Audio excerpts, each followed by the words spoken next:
Bonjour, j'en arrive à la 6e séquence vidéo de Christophe Dejour, que je vais donc commenter. Cette 6e séquence vidéo s'intitule « La destruction du travail par les nouvelles formes d'organisation », deux points, l'évaluation individualisée des performances. Donc cette séquence vidéo fait écho aux critiques que je formulais à propos de l'évaluation individualisée des performances dans mon cours. Christophe Dejour met en évidence l'émergence de nouvelles formes d'organisation du travail, avec notamment l'informatique. Et on pourrait dire aujourd'hui avec le développement du numérique.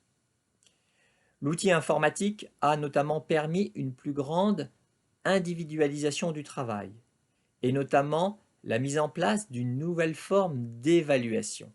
C'est l'évaluation individualisée des performances.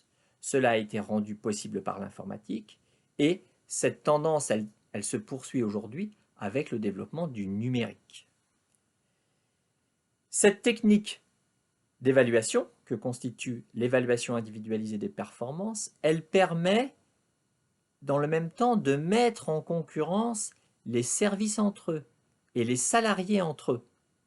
On peut ainsi récompenser les services les plus performants, les salariés les plus performants et sanctionner les autres, les services et les personnes les moins performantes.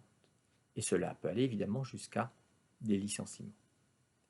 Le principal effet de la mise en place de ces nouvelles formes d'évaluation du travail, selon Christophe Dejour, c'est donc le fait qu'elles vont induire de la peur dans les relations de travail. Et la peur est vecteur de nouveaux comportements, parce qu'il faut être meilleur que les autres pour tirer son épingle du jeu.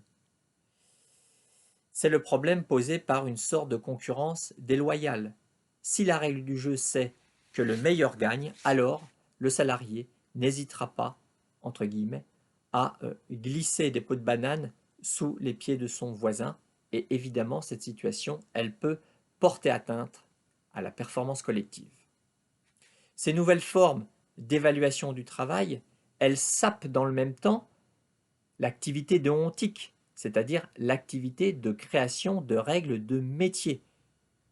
Ce qui pose problème, puisque je vous rappelle que ces règles de métier, elles sont au fondement du bien vivre au travail. Et donc, c'est finalement aussi pour cette raison que la mise en place de ce nouvelle technique d'évaluation du personnel, et notamment le déploiement de l'évaluation individualisée des performances dans les organisations, pose un problème. Elle est fondamentalement critiquable, pour toutes les raisons évoquées par Christophe Dejour.